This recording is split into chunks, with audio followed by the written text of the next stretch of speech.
सखी सहेली।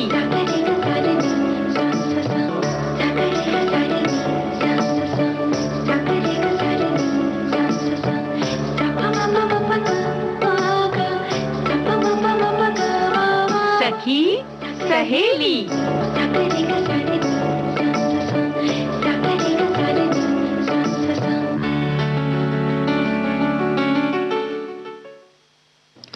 सखी सहेली कार्यक्रम सुनने वाले सभी श्रोताओं को पूनम त्रिपाठी और राजुल का नमस्कार। हाँ राजुल जी, कैसे हैं आप? हम तो बिल्कुल ठीक हैं। और ये जीजी क्या लगा रखा है भाई? अच्छा, ये बात आपने पकड़ ली। ठीक, तो भाई आज हमारे पिटारे में बहुत सारी चीजें हैं, बहुत सारे विषय हैं जो लेकर आए हैं हम श्रोताओं के लिए। तो आज बात होगी सखी विशेष में एथलेटिक खिलाड़ी मंजीत कौर की। और आज दिन विशेष है, खास दिन है, राष्ट्रीय पंचायती राज दिवस। उसके बारे में हम बात करेंगे। हालांकि हमारे बहुत सारे श्रोताओं ने शुभकामनाएं दे दी हैं। और भाई देखो ना, गर्मी का मौसम आ गया है। और जब मौसम आता है ना, तो मतलब और सब चीजों के साथ गर्मी कहीं कहीं पर जो असर करती है, तो वो सबसे ज्यादा जो प्रभावित होती है ना, वो हमारी होती है त्वचा। बिल्कुल सही बात। और तो हाँ, थोड़ा सा जो गोरी गोरी पूनम जब थोड़ी सी सवला जाती है तो फिर टैनिंग की बात तो करनी ही है, क्योंकि थोड़ा सांवलापन आ ही जाता है। बिल्कुल बिल्कुल। और कई बार त्वचा में झुलसन सी भी हो जाती है, उसकी भी बात हम आज करेंगे। बिल्कुल करेंगे। और जैसे कि बात हो ही रही है त्वचा की ना, तो कहते हैं ना कि कई बार त्वचा से हमारी उम्र का पता ही नहीं चलता। क्या बात है। तो भाई उम्र का पता चले या ना चले, लेकिन अपनी खुशी के लिए किसी भी उम्र में हम क्या कर सकते हैं, मतलब कहना चाहिए ना कि हर उम्र में हम हर चीज कर सकते हैं। उम्र किसी भी चीज के लिए बाधा नहीं है। हाँ, मतलब तुम ये कहना चाह रही हो कि त्वचा ही क्या भाई, आपकी जो गतिविधियां हैं उनसे भी आपकी उम्र का पता नहीं चल सकता है। अगर आप अपने वो शौक फिर से ताजा कर लीजिए जो आपने कहीं छोड़ दिए थे। और जो व्यस्तताओं की पिटारी में बंद हो गए थे, अब इन्हें जरा खोलिए पिटारी। अब तो व्यस्तता कम हो गई, तो जब मौका मिले अपने शौकों को ताजा कर लीजिए। बिल्कुल। तो भाई आज हम बात करेंगे, जैसे आपने बताया ही राजुल जी, की राष्ट्रीय पंचायती राज दिवस के बारे में बात करेंगे। तो ये आज का जो दिन है 24 अप्रैल को हर साल राष्ट्रीय पंचायती राज दिवस मनाया जाता है। और भारत देश का जो कहना चाहिए दिल होता है ना, उसके गांव में बसता है। और देश की समृद्धि उसके गांव से ही है। पंचायती राज का तात्पर्य है स्वशासन। पंचायती राज संस्था भारत के सबसे पुराने समुदायों में से एक माना जाता है। और पंचायत राज व्यवस्था भी कोई नई व्यवस्था नहीं है, ये प्राचीन काल से ही चली आ रही एक बेहतरीन व्यवस्था है। अब पंचायत जो शब्द है वो हम कहते तो बहुत बार हैं, लेकिन ये शब्द बना है दो शब्दों के मेल से, पंच और आयत।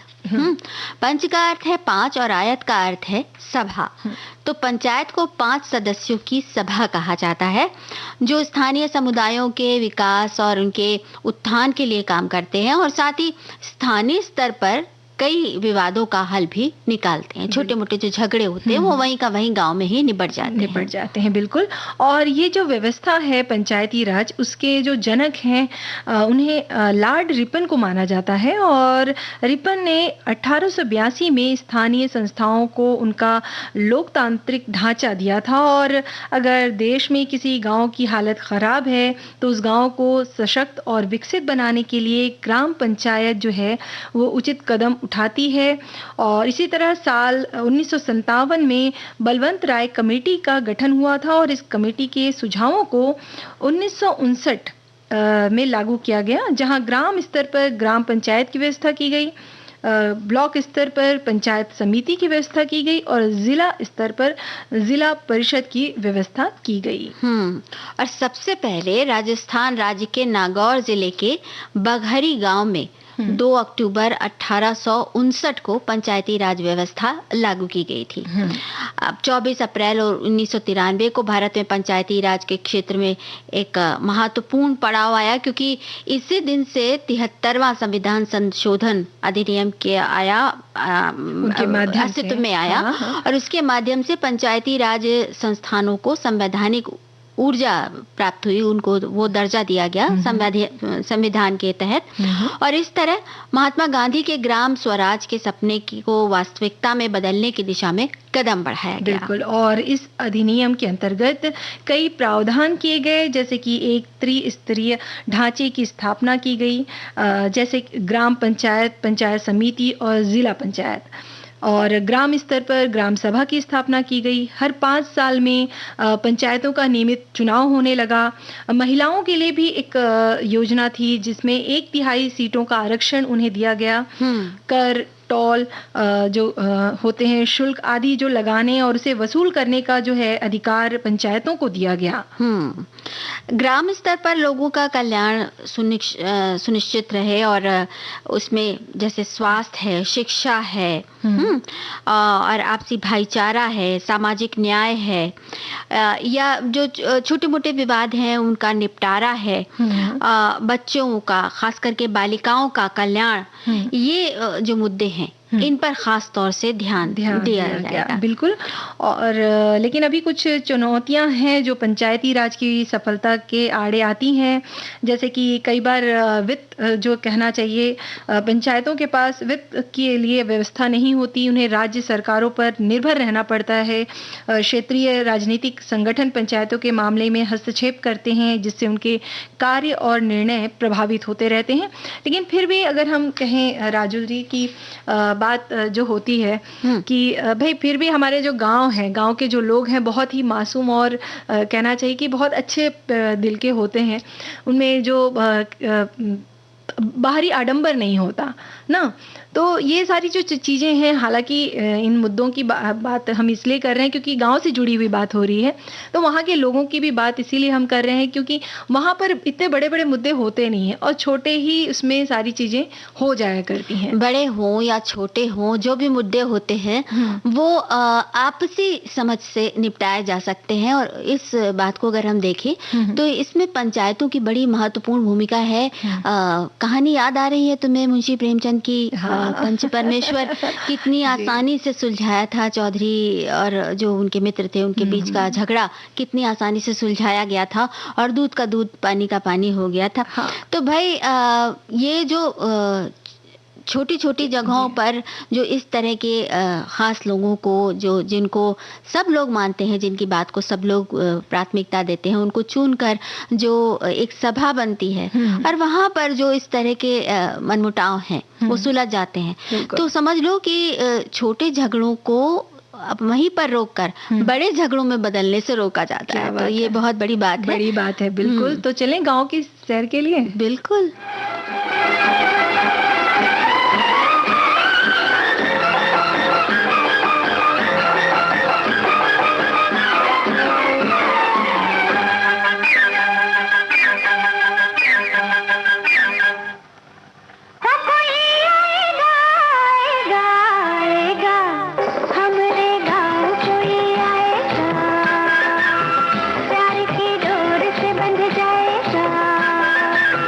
हमरे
देखो पूनम, ये हमारी एक संदेश है। लिखा है कि जैसा कि हमने अभी बात की थी ना कि 3 स्तर ग्राम पंचायत, ब्लॉक पंचायत और मंडल समिति और जिला परिषद या जिला पंचायत है। तो केंद्र सरकार हर साल, ये संदेश में हमारे साथी ने बताया है, प्रत्येक वर्ष राष्ट्रीय पंचायती राज दिवस पर 170 पंचायती राज संस्थाओं को सम्मानित करती है। ये पंचायत सशक्तिकरण जवाबदेही प्रोत्साहन योजना के तहत उनके अनुकरणीय कार्य के लिए पंचायत सशक्तिकरण पुरस्कार के साथ त्रिस्तरीय पंचायतों को पुरस्कृत करता है। क्या बात है। और एक संदेश और है। लिखते हैं कि शहरों की बढ़ती आबादी के पीछे गांव का सूनापन बहुत हद तक जिम्मेदार है। गांव में उचित संसाधनों के न होने पर लोगों का गांव से शुरू हुआ पलायन आज संसाधन रहने पर भी रुक नहीं रहा है। फलतः ग्राम पंचायत का उद्देश्य भी पूरा नहीं हो पा रहा है। ये एक दुख भरी स्थिति है। लोगों के शहर और गांव में 2-2 घर हो चुके हैं, भले ही वे दोनों घरों के संचालन अच्छे तरीके से ना कर पाए। बिल्कुल, तो बात तो बिल्कुल सही है भी इनकी कि ये सारी चीजें तो हो रही हैं। लेकिन हाँ, कहीं ना कहीं ये भी है कि ये हमें ही समझना पड़ेगा कि कैसे हम तकनीकी का उपयोग करके गांव में ही अपनी कृषि को बढ़ा सकते हैं या जो भी आपका व्यवसाय है उसे बढ़ा सकते हैं ना। तो बहुत सी चीजें हैं जो इससे जुड़ी हुई हैं। और खैर, आज जो हम बात कर रहे हैं सखी विशेष की, और वही बात हो रही है ना कि गांव की बात हो रही है। तो भाई प्रतिभा जो है ना, प्रतिभा कहीं भी किसी भी माहौल की मोहताज नहीं होती है। बिल्कुल। और जिनकी हम बात करने वाले हैं वो भी एक गांव से ही पली बढ़ी हैं और आज इतनी बड़ी एथलेटिक खिलाड़ी हैं। तो भाई चीज़ें ये भी कह सकते हैं ना राजुल की बहुत कुछ हम पर निर्भर करता है कि हम कैसी किस दिशा में अपना काम कर रहे हैं और कैसे कर रहे हैं। बिल्कुल। तो जैसे कि हम बताया ही कि ये जो एथलेटिक खिलाड़ी हैं ये छोटे से गांव होशियारपुर की हैं, पंजाब राज्य की, और जिनका जन्म हुआ था 4 अप्रैल 1982 को। और उनके गांव में 5वीं तक की कक्षा थी और उसके बाद आगे की पढ़ाई के लिए उन्हें अपने घर से कई किलोमीटर दूर जाना पड़ता था। और उन खिलाड़ी का नाम था क्या? नाम मंजीत कौर। तो मंजीत कौर के बारे में आज हम बात कर रहे हैं। जैसा कि पूनम ने बता ही दिया कि होशियारपुर में उनका जन्म हुआ था और गांव में सिर्फ 5वीं कक्षा तक स्कूल था और आगे की पढ़ाई के लिए बहुत दूर तक जाना पड़ता था। पहले तो वो साइकिल से जाया करती थी और बाद में फिर पैदल जाने लगी। पैदल जाते जाते ही वो समय आ गया जब मंजीत कौर के लिए एक सही ट्रेनिंग, जैसे समझ लो ये पैदल चलना उनके लिए ट्रेनिंग जैसा बन गया। क्योंकि घर से स्कूल के बीच कई बार तेज कदमों से चलती तो कभी दौड़कर दूरी तय करती थी। मतलब भाई देर हो गई है तो दौड़ के चलना। तो इस तरह घर से स्कूल की दूरी उन्हें कम लगने लगी। बाद में स्कूल में होने वाली एथलेटिक्स की जो प्रतियोगिताएं थी उसमें उन्होंने भाग लेना शुरू कर दिया बाकायदा। मतलब यहाँ से उनकी ट्रेनिंग शुरू हो गई थी। स्कूल से घर तक की दूरी तय करते करते। और इस तरह जैसे कि खेल से वो जो उनका लगाव था और वो उनसे मतलब जुड़ने लगी। लेकिन उनकी जो माँ थी, माँ बिमला ने उन्हें खेल छोड़ने की सलाह दी क्योंकि खेल के दौरान उन्हें चोटें भी लगा करती थी और ये चीज़ जैसे माँ है, माँ का दिल है, तो ये चीज़ उनको पसंद नहीं आती थी। लेकिन उनके जो पिता थे बनारसी दास, जो कि खुद एक किसान थे, उन्होंने अपनी बेटी को उनका सपना पूरा करने के लिए साथ दिया और इस तरह मंजीत कौर अपनी पढ़ाई के साथ साथ खेल में भी हिस्सा लेने लगी। और जैसा कि है कि दिन भर वो कड़ी धूप में ट्रेनिंग करती थी अपने गांव में और साथ ही पूरी रात वो पढ़ाई भी किया करती थी।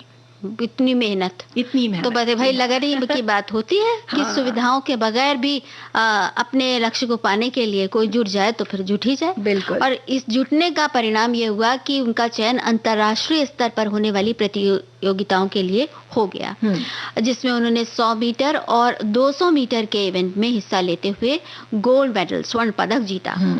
और जब Manjeet Kaur junior Asian games में स्वर्ण पदक जीत के लाई तो उसी दौरान उन्होंने इतिहास विषय में मास्टर्स की डिग्री भी एमए कर लिया उन्होंने, पास कर ली थी। मतलब एक साथ दो उपलब्धियां। हाँ। बिल्कुल, तो वही बात होती है लगन और मेहनत की। और अगर उनकी उपलब्धियों की हम बात करें राजुल, तो उन्होंने अपने जीवन में बहुत से खेलों में कहना चाहिए कि गोल्ड मेडल जीता है। जैसे कि दोहा में 2006 के एशियन गेम्स में 400 मीटर रिले इवेंट में गोल्ड मेडल जीता। वहीं 2007 में एशियन चैंपियनशिप में 400 मीटर रिले इवेंट में गोल्ड मेडल जीता। 2005 में जो है ये इंचियोन में हुई जो एशियन चैंपियनशिप थी उसमें भी 400 मीटर रिले में उन्होंने गोल्ड मेडल जीता। साथ ही साल 2010 की अगर हम बात करें तो कॉमनवेल्थ गेम्स के जो 400 मीटर रिले रेस और एशियन गेम्स के 400 मीटर रिले इवेंट में गोल्ड मेडल जीता। कितने सारे गोल्ड मेडल्स हो गए सोचो। मतलब स्वर्ण पदकों की लाइन लग गई। और शुरुआत कहाँ से हुई थी? घर से स्कूल की दूरी तय करते हुए और कहां से कहां तक पहुंच जाते हैं। ये मेहनत और लगन की ही बात है। साल 2004 में चेन्नई में प्रतियोगिता हुई नेशनल सर्किट एथलीट मीट में। तो उन्होंने 400 मीटर की रेस में भाग लिया और उसमें 51.05 सेकेंड में उसे पूरा कर लिया। और इस तरह से उनका एक राष्ट्रीय रिकॉर्ड बन गया। क्या बात है। जिससे उन्हें ओलंपिक के लिए भी क्वालिफाई, उन्होंने एथेंस में जो ओलंपिक होने वाला था उसके लिए भी उन्होंने क्वालिफाई कर लिया। बिल्कुल। और जिस तरह से वो खेल रही थी इसके लिए उन्हें साल 2005 में एथलेटिक्स के लिए अर्जुन पुरस्कार से भी सम्मानित किया गया है। फिर साल 2011 में उन्होंने पंजाब पुलिस की परीक्षा दी और इंस्पेक्टर के पद पर वो तैनात हो गई। और फिर उनका प्रमोशन हुआ, डीएसपी के पद पर वो पहुंच गई। साथ ही साल 2015 में उन्हें उनकी शादी भारतीय हॉकी खिलाड़ी गुरविरक सिंह चांडी से हो गई। और इस तरह से मतलब एक के बाद एक सफलता की सीढ़ियां चढ़ते हुए उन्होंने बहुत सारी उपलब्धियों के ऐसे सोपान चढ़ के उन्होंने ऐसी उपलब्धियां हासिल की कि अंततः ये सोचने पे इंसान मजबूर हो जाता है कि लगन और मेहनत से क्या क्या नहीं किया जा सकता, क्या क्या नहीं जीता जा सकता। जिसको कहते हैं ना कि जग जीत लेते हैं। हाँ। तो वही जग जीत लेने वाली बात है। मंजीत कौर खिलाड़ियों और छात्रों दोनों के लिए एक मिसाल है। मतलब आदर्श है समझ लो। क्योंकि उन्होंने अपनी खेल यात्रा के दौरान कभी अपनी पढ़ाई नहीं छोड़ी, एक बात, और अपनी खेल से भी कभी समझौता नहीं किया। हाँ। तो ऐसी प्रतिभावान खिलाड़ी आगे उनकी खूब तरक्की हो और नए नए प्रतिभान वो बनाती जाएं और साथ ही नई नई प्रतियोगिताओं में भाग लेके अलग अलग प्रतियोगिताओं में अंतर्राष्ट्रीय स्तर पर देश का नाम और अपने परिवार का नाम, हम सब का नाम ऊंचा करें, बेटियों की शान बढ़ाएं। यही शुभकामना है हमारी। बिल्कुल, ये शुभकामना है। और बढ़ते हैं आगे गीत की और सुनते हैं ये गीत। बिल्कुल।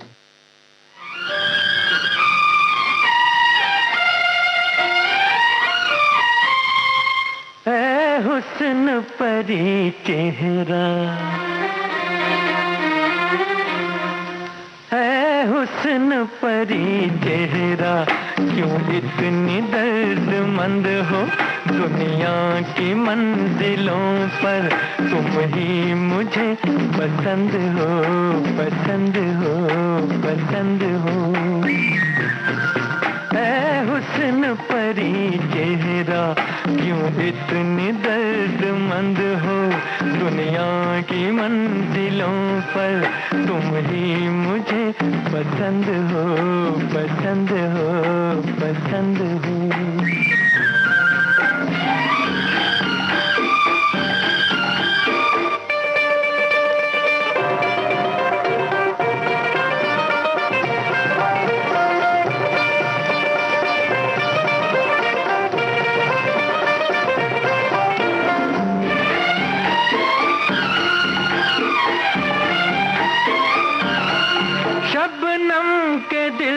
धड़कन महसूस कर रही हो। शबनम के दिल की धड़कन महसूस कर रही हो। तुम कितनी नरम दिल हो, आहें भर रही हो। तुम कितनी नरम दिल हो, आहें सी भर रही हो, ऐ हुस्न परी चेहरा क्यों इतनी दर्दमंद हो। दुनिया की मंजिलों पर तुम ही मुझे पसंद हो, पसंद हो, पसंद हो।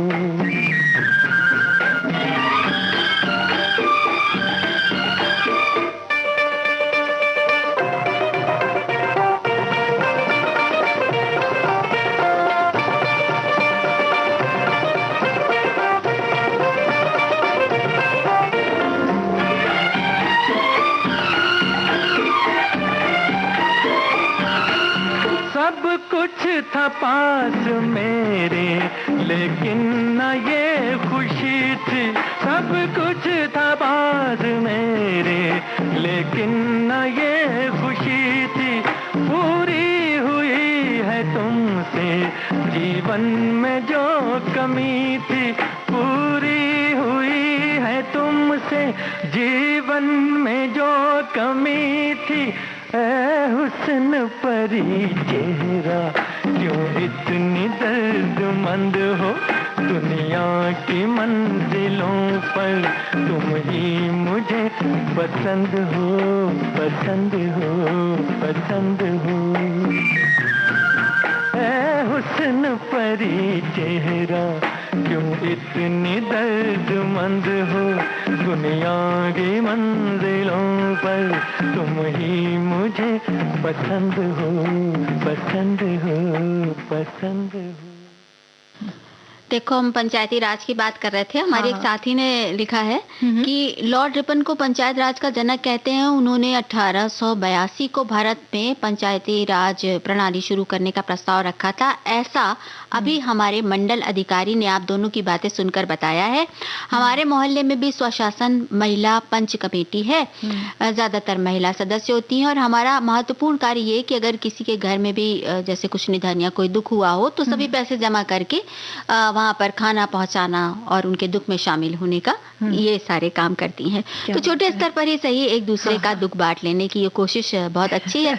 और भाई देखो, दुख हो या सुख हो, जब साथ साथ बांटा जाता है ना तभी आनंद आता है। बिल्कुल सही बात है। और इसी तरह एक हमारे जो श्रोता है उन्होंने ये लिखा है कि भाई खुशी इस पर निर्भर नहीं होती कि चीजें कैसी हैं, बल्कि इस बात पर निर्भर होती है कि उन चीजों को हम किस तरह से देखते हैं। तो खुश रहने के लिए कोई भी उम्र बाधा नहीं होती। पैदा होते ही बच्चे मुस्कुराते हैं, हमें खुशियां दे जाते हैं। जीवन के अंत तक सभी यही चाहते हैं कि हम खुश रहें। खुशियां हमारे अंदर ही हैं, इसलिए हमेशा खुश रहें और अपने लिए और अपनों के लिए। ये तो है ही है भाई। हमारे एक श्रोता ने लिखा है कि खुशी के लिए उम्र बाधा नहीं बन सकती। ये तो सभी मान रहे हैं। तो बस खुशियां मनाने की प्रबल इच्छा होनी चाहिए। गुजराती मुहावरा है, मन होए तो मालवे जवाए। मतलब इच्छा हो तो कहीं भी किसी भी प्रदेश खुशी खुशी जा सकते हैं, जहाँ ना तो उम्र की सीमा होती है ना प्रदेश की सीमा होती है। तो मतलब अब मन है भाई तो चल दिए, बस उठाया और चल दिए। क्योंकि अगर घूमने का मन है, घूमने से जुड़ा एक बहुत सुंदर संदेश है। हाँ बिल्कुल, बताइए।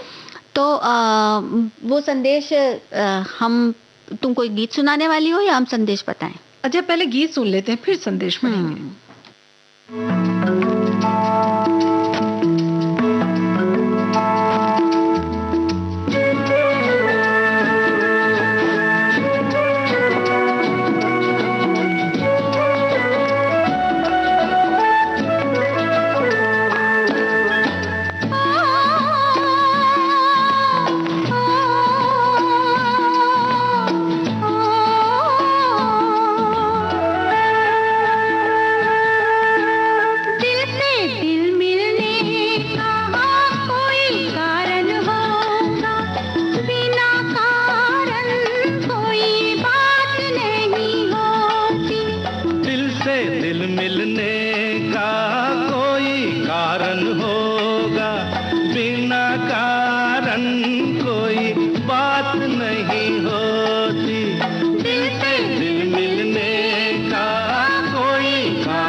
तो हम दोनों एक दूजे से हैं अभी अनजाने। कोई अगर देखे तो कहे बरसों के हैं मीत पुराने।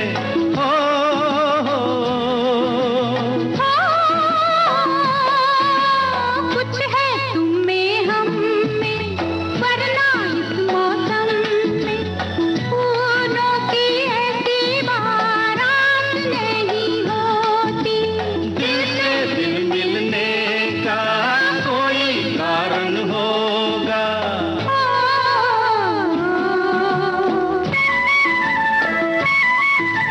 जाने कहाँ से आए हो तुम, हम आए कहाँ से जाने। आज तुमको खबर ना हमको पता, दिल कैसे मिले दीवाने।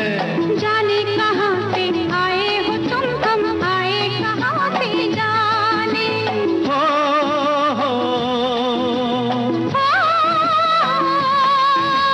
शायद हम दोनों का एक ही रास्ता होगा, वरना हमारी मुलाकात नहीं होती। दिल से दिल मिलने का कोई कारण होगा।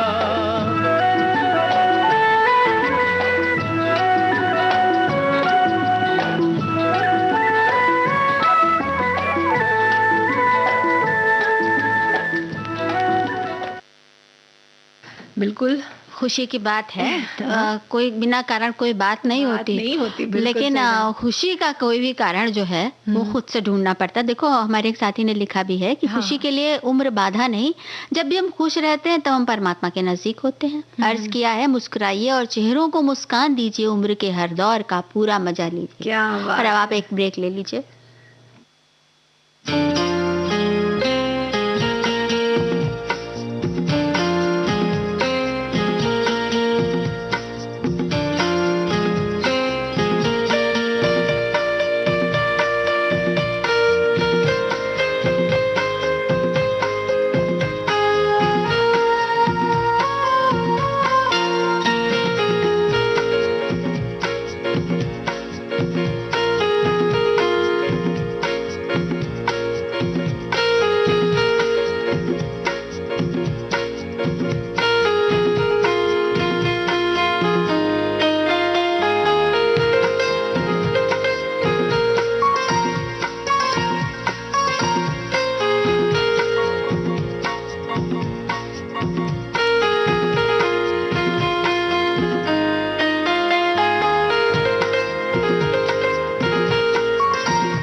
तो भाई इस अंतराल के बाद एक बार फिर आप सभी श्रोताओं का बहुत बहुत स्वागत है इस कार्यक्रम में, सखी सहेली में। सखी सहेली में। जी हाँ। तो हमारे सखा भी सुन रहे हैं। हाँ। ऐसे मत करो भाई पूनम, नहीं तो फिर ये तो भाई पार्शलिटी हो जाएगी। मतलब आप ऐसा क्यों कर रही हैं कि सखियों का ही नाम लिए जा रही हैं।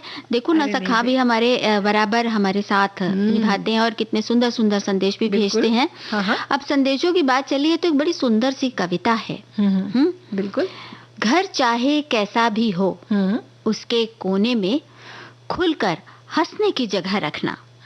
सूरज कितना भी दूर हो, उसको घर आने का रास्ता देना। कभी कभी छत पर चढ़कर तारे जरूर गिनना। हो सके तो हाथ बढ़ाकर चांद को छूने की कोशिश करना। अगर हो लोगों से मिलना जुलना तो घर के पास पड़ोस जरूर रखना। भीगने देना बारिश में, उछल कूद भी करने देना। क्या बात है। हो सके तो बच्चों को एक कागज की कश्ती चलाने देना। कभी हो फुर्सत, आसमान भी साफ हो तो एक पतंग आसमान में चढ़ाना। हो सके तो एक छोटा सा पेज भी लड़ाना। आहा, क्या बात है। घर के सामने रखा एक पेड़, उस पर बैठे पक्षियों की बातें अवश्य सुनना। घर चाहे कैसा भी हो, घर के कोने में खुलकर हंसने की जगह रखना। चाहे जिधर से गुजरिए मीठी सी हलचल मचा दीजिए।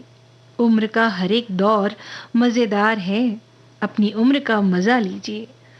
जिंदा दिल रहिए जनाब, ये चेहरे पे उदासी कैसी। वक्त जो बीत ही रहा है, उम्र की ऐसी की तैसी। ये बात है ना।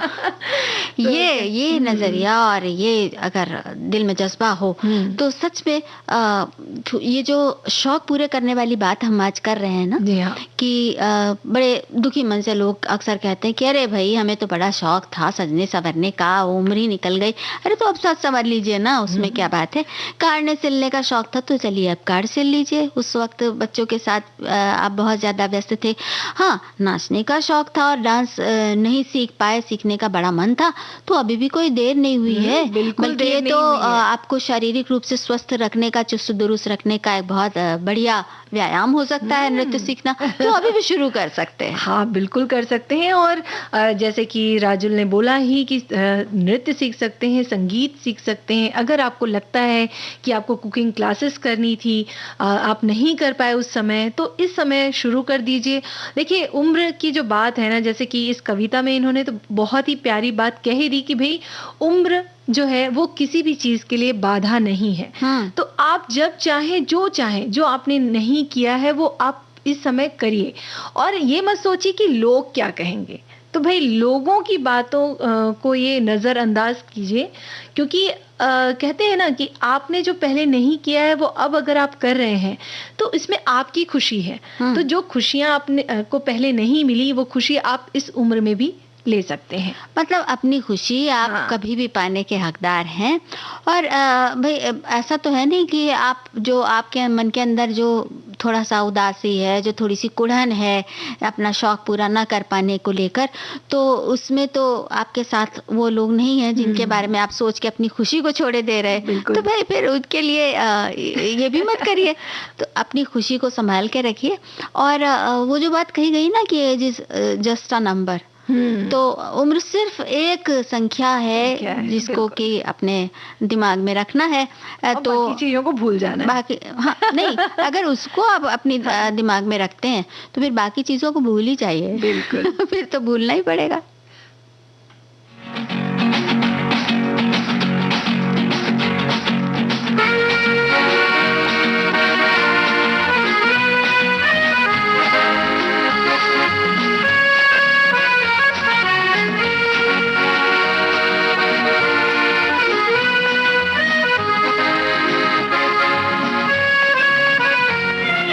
la la la la la la la la la la la la la la la la la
भाई इसी तरह बिल्कुल चले जाना है, चलते जाना है, अपनी खुशियों की तरफ बढ़ते जाना है, क्योंकि गति ही जीवन है।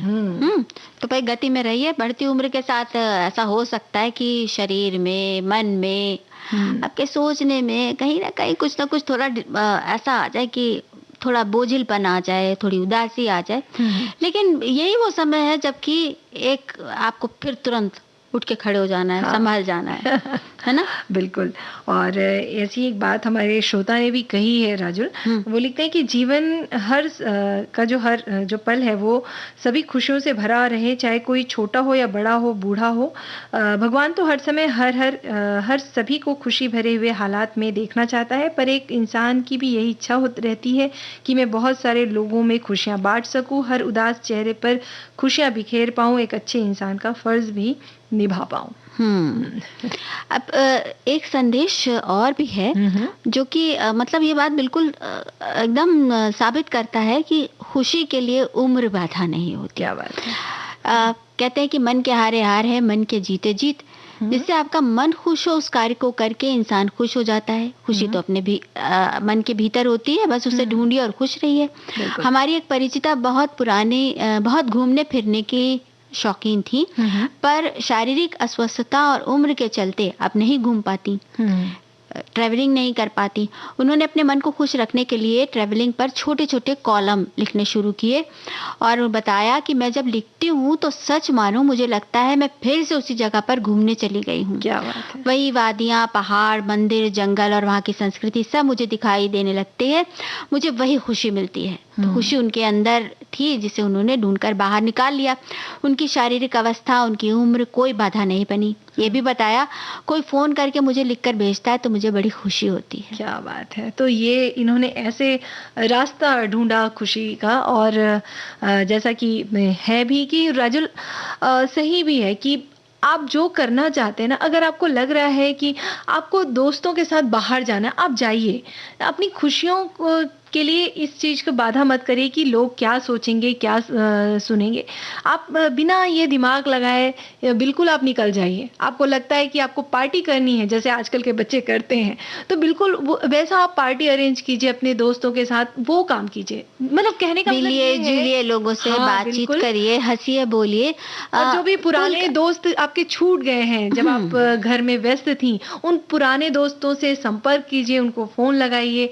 आजकल तो इतनी मतलब कहना चाहिए जरिए हैं चीजों के कि आप ढूंढ सकते हैं अपने दोस्तों को ना। तो उन दोस्तों से मिलिए, बातें कीजिए, फिर वो पुराने दिन याद कीजिए। व्हाट्सएप पर लोग एक पूरा ग्रुप बना लेते हैं और फिर वही बातें होती हैं। एक ग्रुप ऐसा है जो एक हमारी परिचिता है, वो अब करीब 70 साल की हो गई है और उन्होंने अपने सभी पुराने मित्र ढूंढ निकाले। और वो उनके 2 ग्रुप हैं। एक स्कूल में जो पढ़ती थी 8वीं तक, वो वाले जो उनके दोस्त हैं उनका ग्रुप है, और एक जो वो कॉलेज जब पहुंची उस समय के जो दोस्त हैं उनका ग्रुप है। क्या बात है। तो अब दोनों ग्रुप में अलग अलग तरह की बातें होती हैं। कहीं कभी कभी जो खाना बनाने की विधियां हैं वो भी शामिल होती हैं, कभी कभी ऐसे नुस्खे भी शामिल होते हैं, बातचीत भी होती रहती है। तो मतलब उनको लगता है कि मैं तो जब ग्रुप में जाती हूँ तो मुझे लगता है कि अरे मैं तो फिर से पहुंच गई उसी समय में। तो बस कहने का मतलब ये है कि अगर कहीं पर मानते हैं, ये बात ऐसा होता है अक्सर कि जिंदगी में हम लोग आगे बढ़ते बढ़ते बहुत सारे संघर्ष झेलते झेलते जब इस उम्र पर पहुंचते हैं तो लगता है कि थोड़ा थम गया है सब कुछ और थोड़ा उदासी आने लगती है। लेकिन उसी उदासी को झटक कर बस अपनी खुशी को ढूंढ लाइए और वो सोचिए, वो करिए जो कि आपने कभी करना चाहा था और नहीं कर पाई थी। बिल्कुल, क्योंकि अभी भी देर नहीं हुई है। बिल्कुल देर नहीं हुई है। तो बढ़िया। और एक श्रोता है राजुल, उन्होंने बहुत प्यारी सी बात लिखी है कि जब देखा खुद को आईने में थोड़ा घबरा गई थी मैं, और जब बन संवर गई, खुद ही शर्मा गई थी मैं। चेहरे की त्वचा थोड़ी ढीली हुई तो क्या, उम्र भी थोड़ी बढ़ गई तो क्या, बाल सफेद अब आने लगे हैं, कलर है ना लगा के हम भी तो इतराने लगे हैं। क्या बात है। ये भी एक पड़ाव जिंदगी का हम सब के मध्य आएगा। बचपन आया, जवानी आई, तो क्या बुढ़ापा ना आएगा। समय का बस आप मजा लीजिए, क्या कुछ छूटा परवाह ना कीजिए, जो है बस उसे भर कर जिए, लुत्फ जिंदगी का उठा लीजिए। क्या बात है। आधी से ज्यादा कट गई, न जाने कितने पल बचे हैं। ये सब सोचकर ना घबराया कीजिए, भाई जिंदगी है उसे जिंदगी की तरह जिया कीजिए। क्या बात है, क्या बात है। और आप एक गाना सुना दिया कीजिए। हाँ, बिल्कुल।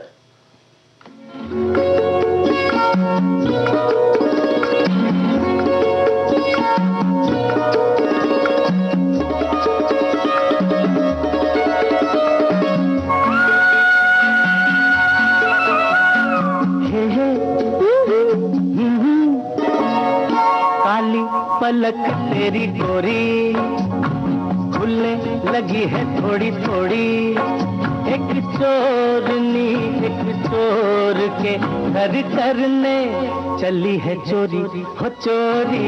काली पलक पिया मुरी ओ खुलने लगी है थोड़ी थोड़ी, एक चोरनी एक चोर के घर करने चली है चोरी हो चोरी। काली पलक पिया मुरी।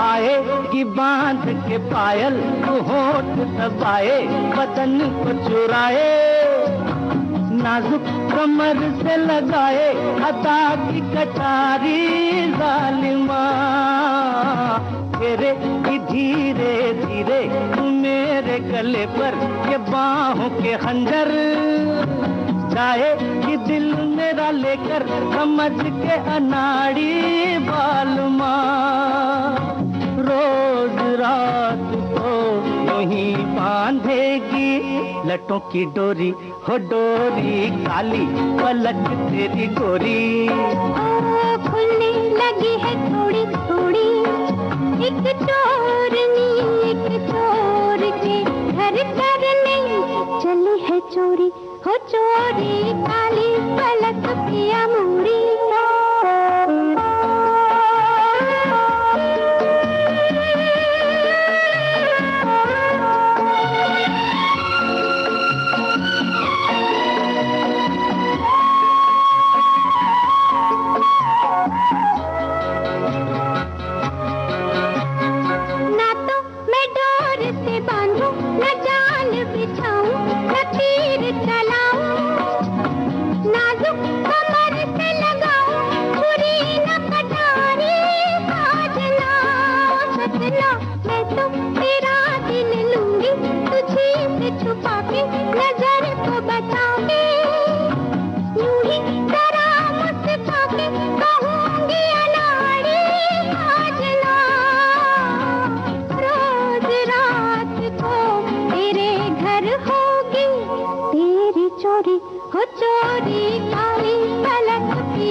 थोड़ी थोड़ी, एक चोरनी एक चोर के घर करने चली है चोरी हो चोरी।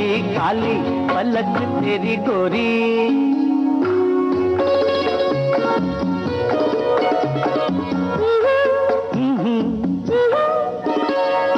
अच्छी हुई मेरी चोरी के एक दिल खोया तो एक दिल पाया, ऐसे कोई पास आया कि आ गया लुटने का मजा।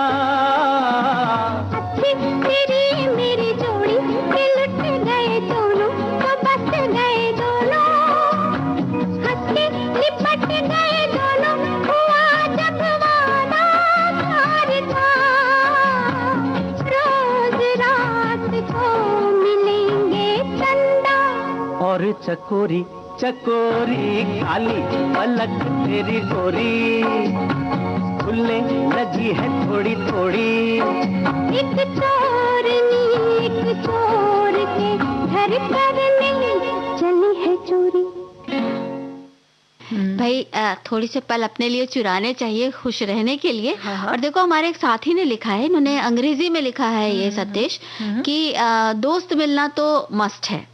हम 50 से ऊपर के लोग 7 दोस्त और हम लोगों ने एक दोस्ती ग्रुप क्रिएट किया है कुछ महीने पहले और हम लोग अब रोज एक दूसरे के संपर्क में रहते हैं और हमेशा साथ साथ रहते हैं। और 1970-85 के दिनों में हम लोग अपनी बातें करते रहते हैं। उस समय इनकी दोस्ती शुरू हुई होगी या उस समय इनका स्कूल या कॉलेज का जमाना रहा होगा, तो उन्हीं जमानों की यादें दोहराते रहते हैं।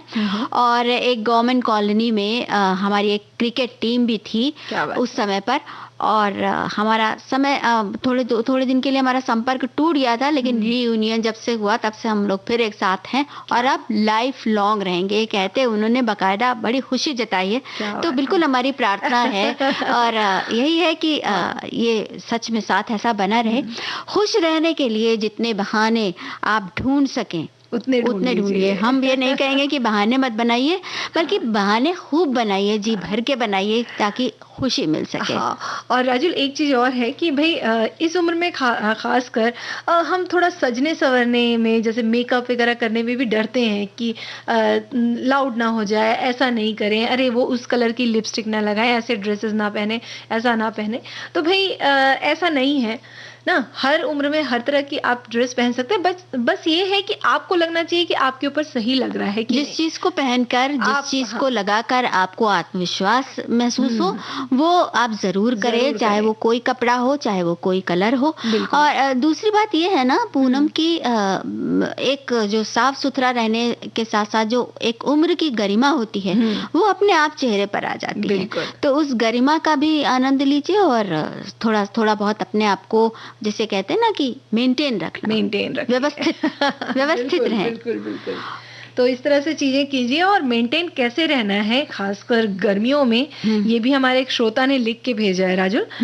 वो लिखते हैं कि स्किन टैनिंग जो होती है धूप के कारण होती है, और इसके लिए खीरे और गुलाब जल, पपीते का जो है पेस्ट, पका पपीता जो है उसका पेस्ट में टमाटर का रस मिलाकर सबको अच्छा उबले आम का गूदा या छिलका है जो चेहरे पर रगड़ कर 10 मिनट बाद, मतलब ये सारी चीज़ों को इन्होंने बोला है कि अच्छी तरह से मिला लीजिए और चेहरे पर जो रगड़ कर 10 मिनट के बाद छोड़ दीजिए और चेहरा गर्दन जो है उसको धो लीजिए। भाई देखो एलोवेरा है, ये तो है ही है, त्वचा के लिए बहुत अच्छा और नमी बरकरार रखता है। पपीता को भी कहा जाता है कि त्वचा के लिए बहुत अच्छा है। और दूसरी चीज इन्होंने क्या बताई? इन्होंने बताई है पपीता है, टमाटर का रस वो भी विटामिन सी का स्रोत होता है। तो भाई ये सभी चीजें आप टैनिंग के लिए इस्तेमाल कर सकती हैं। और भी चीजें हैं जैसे कि घर पे मसूर दाल जो होता है, मसूर दाल का जो पाउडर अगर आप रखते हैं उसको पीस लीजिए मिक्सी में और उसमें कच्चा दूध मिला दीजिए और थोड़ी देर के लिए उसको छोड़ दीजिए भीगने के लिए, और उसको आप चेहरे पे अगर लगाते हैं तो चेहरे में एक अलग ही निखार आता है। टैनिंग तो दूर होती ही है, आपका चेहरा जो है वो अलग से निखर भी जाता है। तो इस तरह का तो इस तरह का चीजें भी आप कर सकते हैं। और भी चीजें हैं जैसे नींबू का रस जो है वो भी बहुत अच्छा होता है। नींबू के रस, शहद मिला लीजिए उसमें, उसमें थोड़ा शहद मिला लीजिए, गुलाब जल मिला लीजिए और जो भी प्रभावित जगह है जहाँ पर आपको लग रहा है कि टैनिंग हो गई है, कालापन लग रहा है, तो वहां पर आप लगा दीजिए, थोड़ा सूखने दीजिए, फिर उसके बाद रगड़ के ठंडे पानी से धो लीजिए। अच्छा, अभी तुमने मसूर दाल का जिक्र किया था ना, तो कच्चा दूध अगर नहीं मिला पा रहे हैं तो टमाटर का रस मिला लीजिए ना। हाँ, टमाटर का रस तो मिल सकता है, बिल्कुल मिला सकते हैं। और एलोवेरा जेल भी मिला लीजिए। हमारे साथी ने भी जैसा कि लिखा है एलोवेरा जेल, तो हमें भी याद आया कि बहुत ही काम का है, तो वो भी लगा सकते हैं। और आधे घंटे लगाने के बाद ठंडे पानी से धो लें। और सबसे बड़ी बात पूनम ये है कि जब धूप में निकले तो चेहरे को ढकें, क्योंकि ये सिर्फ इससे जो चेहरे का रंग है वही नहीं ढलता, बल्कि और भी दूसरी भी जो इस तेज गर्मी का प्रभाव है वो दूसरी तरह से भी पड़ सकता है। मसलन कि जैसे साइनस की समस्या हो सकती है, या इस तरह की एलर्जी वाली दूसरी लू भी लग सकता है। तो इसलिए कानों को भी अच्छी तरह ढके रहें, ताकि चेहरा और कान अच्छे से ढक के तब निकले तो टैनिंग की समस्या काफी हद तक कम होगी। और बहुत सारे लोग वो लंबे लंबे दस्ताने भी पहनते हैं, वो भी कर सकते हैं। हाँ बिल्कुल, गाड़ी चलाते समय जो अगर 2 पहिया आप गाड़ी चला रहे हैं तो उस समय दस्ताने पहने, और वो जो एप्रॉन जैसा होता है कि कपड़े के ऊपर भी आप उसको डबल करके पहन सकते हैं। कि और हाँ, सबसे बहुत जरूरी चीज जो है वो है कि सनस्क्रीन जो आती है मार्केट और बाजार में तो बहुत उपलब्ध है, बहुत अलग अलग तरह के क्रीम मिलते हैं, तो उस तरह की क्रीम भी आप चेहरे शरीर पर लगा के निकल सकते हैं। और अगर कोई हमारा श्रोता या हमारी सखी कोई देसी सनस्क्रीन लगाती रही है तो उसके बारे में मैं जरूर बताएं। वैसे मुल्तानी मिट्टी भी गजब का काम करती है। और दूसरी चीज एक बात ये है पूनम कि जब भी धूप से बाहर आए, धूप से घर आए तो तुरंत मुंह ना धोएं। अच्छा, उससे भी बहुत फर्क पड़ता है। अच्छा, थोड़ा देर रुक कर तब मुंह धोएं, 5-10 मिनट रुक कर तब मुंह धोएं, तो उससे भी स्किन के का जो आपका टोन है उस पर बहुत फर्क पड़ता है। क्या बात है। तो भाई जानकारी तो बहुत मिल गई है राजुल से और आप सभी से। तो चलिए आगे बढ़ते हैं और ये गीत सुनते हैं।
माशाल्लाह, जुल्फ का पहरा सुभान अल्लाह, आपकी बातें वल्ला वल्ला, इतनी मोहब्बत अल्लाह अल्लाह।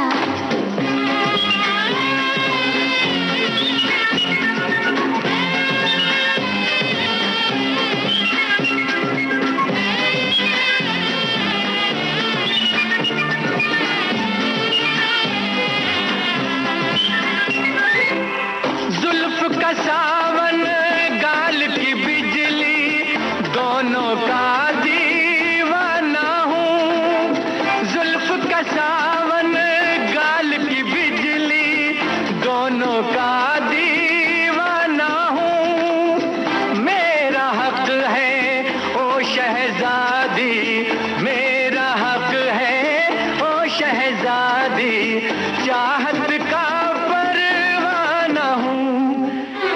चेहरा माशाल्लाह, जुल्फ का पहरा सुभान अल्लाह। आपकी बातें वल्ला वल्ला, इतनी मोहब्बत ओ अल्लाह अल्लाह।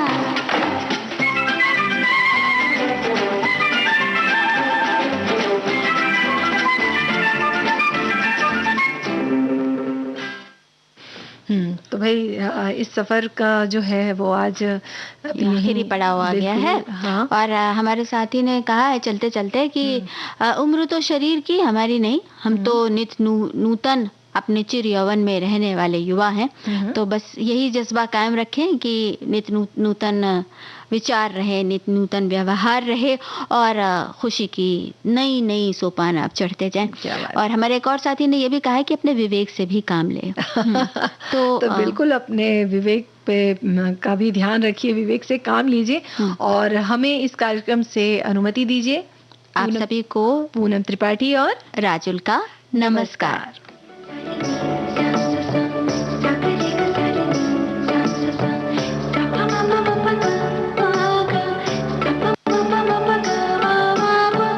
सखी सहेली।